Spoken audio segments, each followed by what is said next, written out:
Hi, this is Kai from Kikai Craft, and I am going to present another collection with you in the hopes that this collection will help you start thinking about how to get into Montblanc pens if you are planning to collect them. Now, just as a little bit of a disclaimer, I didn't go in here and think, oh, I'm gonna start collecting Montblanc pens. In fact, it was a little bit of the opposite.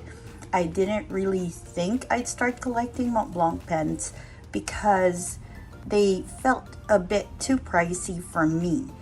But I'll show you how I fell into the rabbit hole, because in case you find yourself slipping there, I have a few tips that might be helpful for you. Remember that each person's collection is very personal to their taste, but in sharing this bit of my journey, you might just come up with a few ideas of how to take care of yourself as you go through this rabbit hole. So what started me off with my Montblanc collection is a vintage Montblanc. I say it's a vintage, but I say it a little bit loosely. This particular one was released sometime in the 1980s, so it's just barely vintage. Vintage, as you might know, is about 40 years old or older. Okay, so this is a Montblanc Solitaire Vermeil Bordeaux de 144. Okay, so basically it's a Montblanc 144 in Bordeaux or in Burgundy red. I found this in a vintage shop, and this cost me less than 150 US, and I really like it because, the reason why I got this, number one, it's vintage. Number two, I wasn't willing to spend a lot on a Montblanc, and since I like vintage, I thought it was such a good deal that I went ahead and I got it. It was quite a surprise and quite a journey to get this particular pen.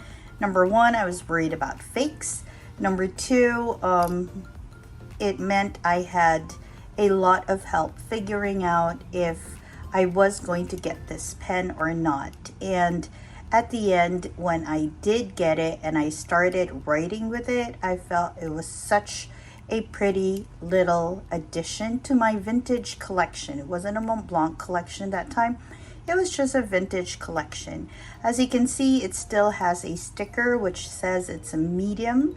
However, when I started writing with it, it turned out to be a bit more broad for me. But then again, it's a German manufactured pen, so the nib widths tend to be a bit broader than the Japanese or the Asian manufactured pens. This particular one I really like because of the burgundy resin that surrounds the Montblanc emblem at the top. I like the fact that I learned what vermeil was, which is basically silver that is gold plated. And I like the fact that I got it in burgundy. It's a 144 and it has been discontinued. You can now find it as a 145 or a 146 with screw caps on. This one is still a slip cap, as you can see. It's very satisfying to write with. And this is how I started.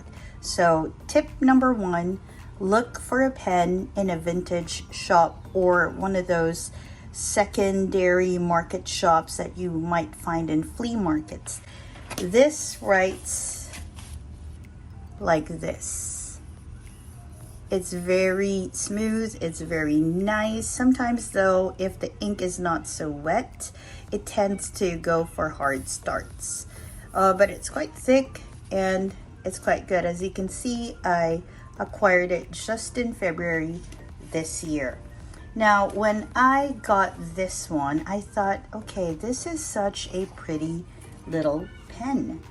And at that time, I just started looking at Montblanc pens because I always thought that Montblanc pens tended to be a bit on the conservative side, blacks, burgundies, maybe a little fancy with the Le Petit Prince, but that would be like way beyond my price point. But I found out that they had just released, when I got this, they had just released a newer pen that was inspired by an older pen of theirs, and that is the Montblanc Heritage Rouge et Noir Baby. Now, I like pocket pens, and so I felt like this was just right up my alley. And the price point for this was about maybe 1,000 US. And at that time, I had a little bit of pen money, and so I decided, okay, I think I'm gonna get one of those. I like it a lot because of its size, because of that coral resin surrounding this ivory emblem. I like the size of it. I like how it's a slip cap, but then again, you have to screw it when it's posted, so I'm pretty sure I'm not going to ruin the lacquer finish by posting it. It's very comfortable. I went to a Montblanc boutique for this one, so I went direct to the shop, and I had very, very nice people helping me out, and I went home with this one. It's very pretty. I like it for my collection. It's a bit conservative, but then again, it also deviates from the usual black Montblancs that I found, and is a little fancy without breaking the bank, at least at that time, because I had pen money. Now, in case you're wondering why I have this beautiful Kaweco bronze on the side, I thought that if you wanted to start with your Montblanc collection and was interested in sizes, this would be our reference point. So I'm just going to put it there. And if you want to like figure out how it compares to this quite ubiquitous Kaweco sport size pocket pen, then you can see it directly. Then you can sort of figure out its sizes. I'm not going to go into the lengths in this video. So I suppose apart from getting from vintage pens, vintage pen shops or vintage shops in general, another tip I would give you is find a nice Montblanc boutique with good people. I'm blessed with 2 Montblanc boutiques that have fantastic people. I visited other Montblanc boutiques in Jakarta that also have very warm, welcoming shops. And I'm so glad that I found one with a super welcoming environment or ambiance to it. Shout out to Miss Dita. Thank you very much for helping me out when I purchased Montblancs from your shop. So again, as you can see, these two are a bit of a deviation from its usual black or well, more conservative sort of line. Although this one not so much. I think the vermeil adds a little bit of flair to it. At this point, the people at the Montblanc Central Park shop started me off by helping me look at a few other Montblanc pocket pens. I didn't know Montblanc had pocket pens, and so they just showed me what they call their Mozart line, which are small pens. Now at that time, I was a little lucky, they had a sale going on. And so yes, Montblanc shops sometimes have sales, and so they showed me just a few things that were on sale. Now, I did like the Mozart, but I wasn't really into the color. It was a black pen. I thought it was just a tiny bit too conservative for me, like too simple, I would say. So I thought, okay, I'm not gonna go into that. I'm gonna go and maybe sometime in the future find a really nice Mozart. Hold up, I just want to show you how the baby writes. So this is a writing sample, the Rouge et Noir Baby in ivory with the Montblanc Toffee Brown. This is in medium, if I'm not mistaken, and this is how it writes. It's a very smooth pen. I like it a lot. Very soft nib. You'll be tempted to sort of flex it. Don't, because I think it's quite a sensitive nib. Okay, so I was in search for a pocket pen, and in one of my forays into a Montblanc boutique, I saw they were still on sale, so we were just looking around.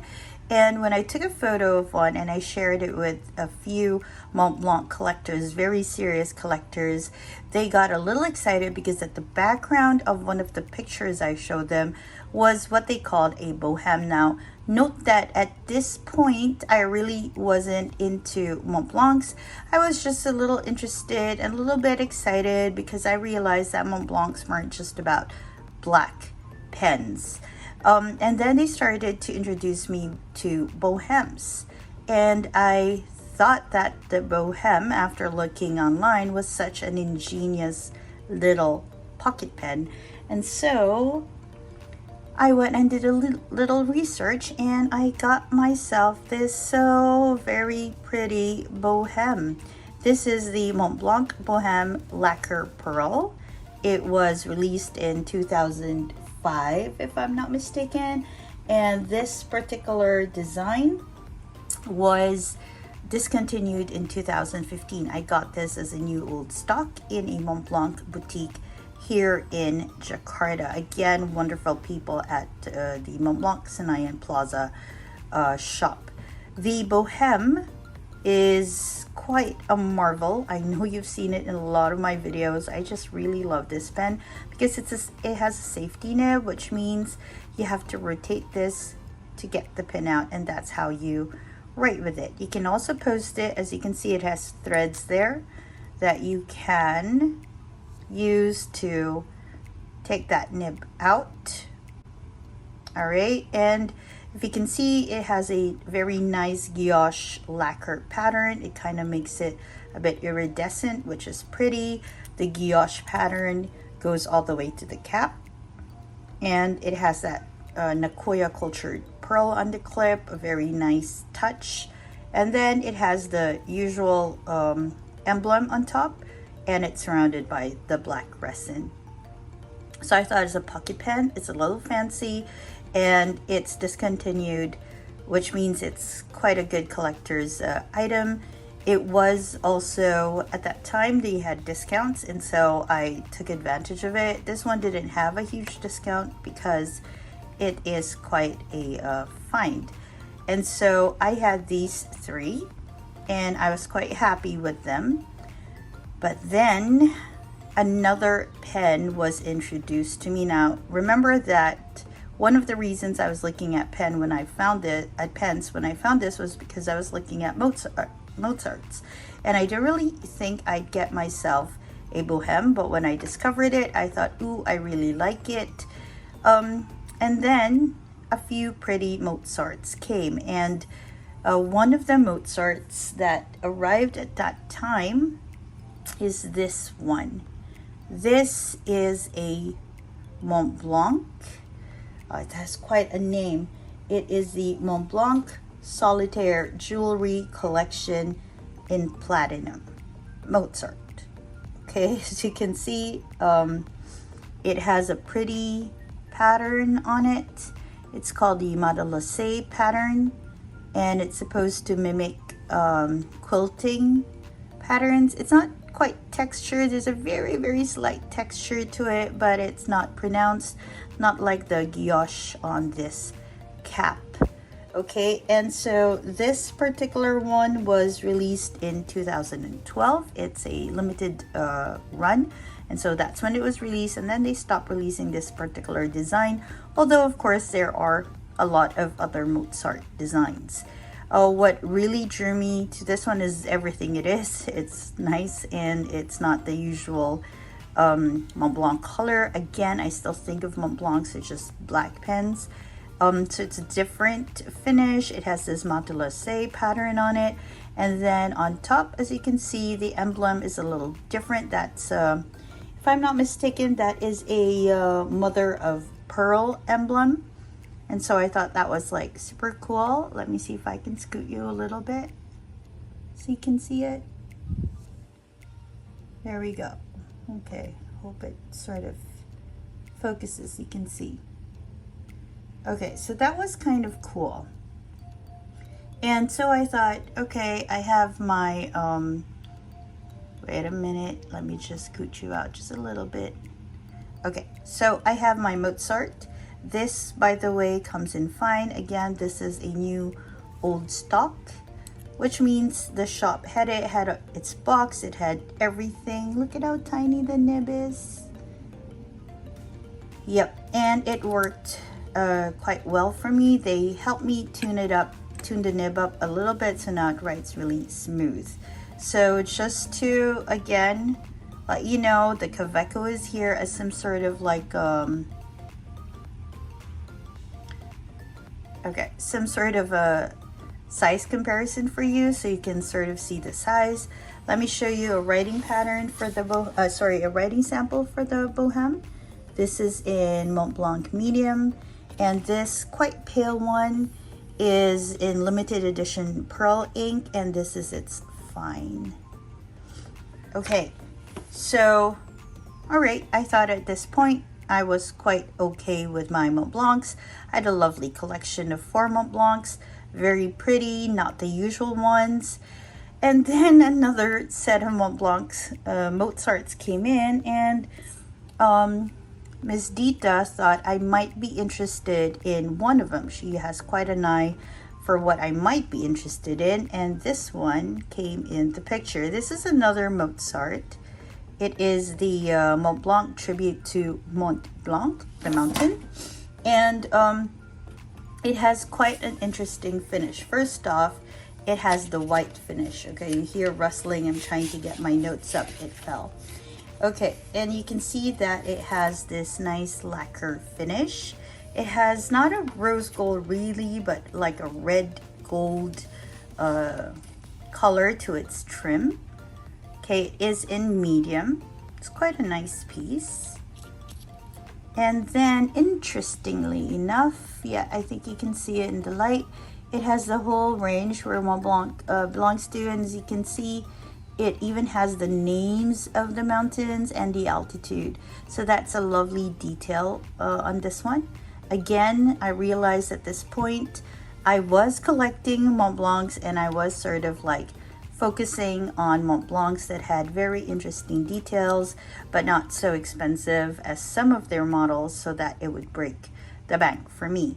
And so this was my 5th Montblanc, and I really like the collection. It's not quite usual. It is pretty. It's pocket pen, so I was happy with it. And one more thing, if this one has the mother of pearl, this one has a snow quartz for the emblem, so it's slightly different. I also like that I had different emblems, or yeah, different Tish emblems in my collection. I had one surrounded with burgundy, one for coral, one huge one in the Bohème, one that had a mother of pearl, and another one that had the snow quartz. And so again, I thought this is a good collection, all good. I have fine, I have mediums, I have one that is a medium but kind of writes like a broad. Just so you see, this is how that last one writes. It is again in medium, and it is using the Around the World in 80 Days brown. Very interesting. Okay, so I was all good. I wanted to stop at this point, and then I was looking through, I was looking online, and I just happened to pass by the online platform for this shop, and they were showing off pens. And in the background of what they were showing, I saw a gold pen that I thought looked interesting. So I just sent a message and I asked about it, and it turned out to be another Montblanc. This is okay, this one has a long name too. It is the Montblanc Meisterstück 144V, quite a distinct difference from the 144 of this sort of design as well. So it's a 144V Solitaire Vermeil in Barleycorn. So you can see the pattern here now is a Barleycorn pattern. It's very pretty. Okay, it has the usual black resin surrounding a white Montblanc, but the winner here was the nib. Now, when I got this pen, the shop owner didn't quite know what the nib was, and as you can see, it has no sticker. By the way, this one cost me less than 200 US, and what sets this one apart is its duotone nib. So another version of this is with a monotone nib, just all gold, and this one, was it all gold? I think so. And this one is in dual tone. You have your yellow gold and this other color, like a silver color. I don't know what you call that technically. Okay, and I love this because when I unboxed it, I'll put up an unboxing link there. I found that it wrote quite interestingly. Look at that.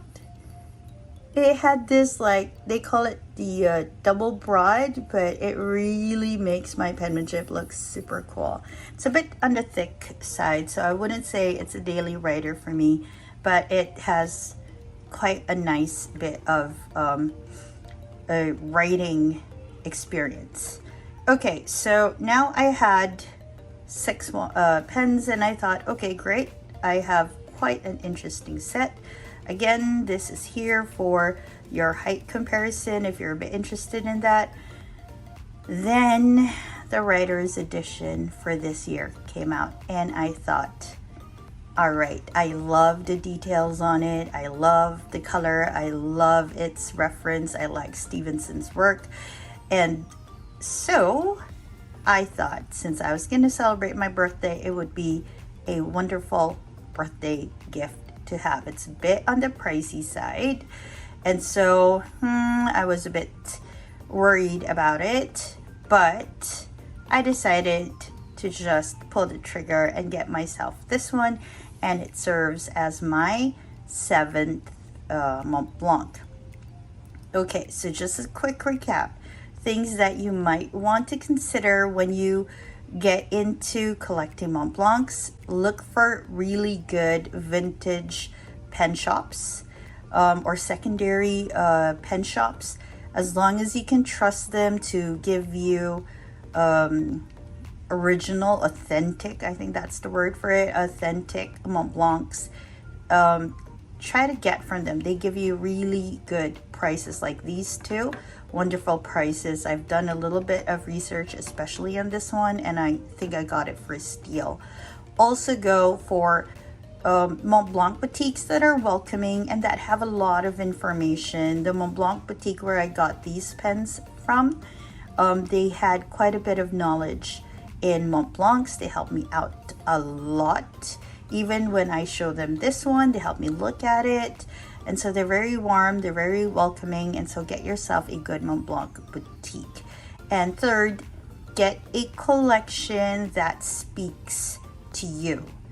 All right, so I like a little bit fancy sort of pens, and so I collected, or I started looking into them. I like pocket pens, so I focus on that. So don't get a Montblanc just because you want to say, ooh, I have a Montblanc, but more of get Montblancs or any other pricey pens because it's the pen that really calls out to you. All right, so let me just show you my 7th Montblanc. I'll do just a tiny bit of unboxing, not a lot, but I just wanted to share with you how it looks when you unbox it. So when I got it in this very simple box. Oh, by the way, since Montblanc nibs do tend to be on the broader side, make sure that you know which size you want. Sorry, the thing got stuck. So it comes in this, oh no, okay, nondescript white box. But then again, since it is a writer's edition, you will find that you'll get a box that looks like this. Okay, now it's gotten all dismantled. Let me put that aside. Okay, so it looks like this. It is the Robert Louis Stevenson, the Montblanc Writer's Edition for 2023, and it looks like it has a book sleeve When you pull it out, you also look like you're getting a book. Quite nice, detailed. It focuses more on the Treasure Island Kidnapped series. Then when you open it opens up like a book. So nice. Okay, it has like this booklet right here that gives you all the information on the little bits of details that you can find about the author himself and about the different books he has written. And then it also shows you the different features and details of the pen that you're going to get. So it has all that information. And then of course you have your service guide. So you see, okay. And of course at the end you get your warranty card, and it comes in this little pocket. And then you have this lift tab, and when you open it up you'll find your pen. It's not here because I've been using it. And then it comes with this little plastic sleeve. It's not a well, it is a false bottom, but even if you open it up there'll be nothing inside. All right, just so you know. All right, let me put that back in. So I have been using this pen because of course pens are meant to be used. By the way, all my pens are in regular rotation. I don't buy pens for display at this point in my collecting journey. Okay, so this is the Writer's Edition 2023. I got this nice little fish sleeve for it because it's quite nautical themed, and this is how it looks. So this is the 7th Montblanc in my collection, and I really enjoy it, and I thought I should get it because of all the details and the textures. I mean, look at that. It's not a singular texture as I see in some Writer's Edition, although some are just beautiful. This one comes with this cap that has a texture that sort of like alludes to the wooden planks on a ship. It has the compass right there. It has a stick that's meant for ships. I know there's like a correct word for this. Don't know what that word is right now. And it has this nice pattern here with all the X's, and I love how it has that bigger X there. X marks the spot for the treasure. I like the logo, the emblem on top. It has your pirate logo within the Montblanc logo.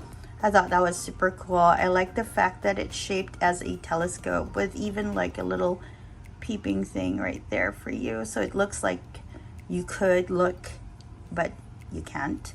Then it has the signature of the author.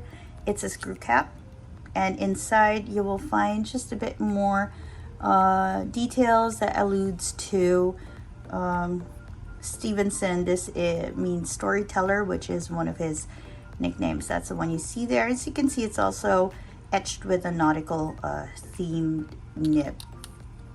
And so this is my 7th. So let me just bring this up again for you. And it is by far my largest Montblanc. I'll just put it right there. Can't even fit the tray. All right, so I am veering away, or I have veered away at least for this one, from my usual pocketable Montblancs. And I think this one is a good addition because it is different. It has different colors, has a nice emblem to it, and it alludes to a writer, and I very much am into writing and reading. Okay, again, nutshell. Just a little bit of tips on how to get into the Montblanc collection if you are slipping into it. Again, I didn't go through this intentionally. It just happened for me. So one, look for good thrift shops, vintage shops. They might have very nice Montblancs for you. Make sure that they're authentic. Find a trusted shop. That's good. If you have people who can recommend shops, that would be much better. Find a very welcoming Montblanc boutique. I found one. I'm so blessed with the people there. They've been always helpful for me, towards me. And then, of course, find a line that really calls to you. Again, don't just purchase for the sake of purchasing. I mean, as I went through this, there were other Montblancs that I have looked at and have decided not to get. Even in the writer's edition, I was looking at Brothers Grimm, but that didn't really speak out to me. But this one did. So those are my 3 tips in case you're looking into seriously allowing yourself to slide into that bit of the collection journey. And I hope that you find a collection that really speaks to you and you feel is really worth keeping and using. And yep, I hope that you found something useful in today's short chat about pen collection. This is Kai from Kikai Craft. I hope that wherever you are, you're having a restful evening or a great day. Bye, everyone.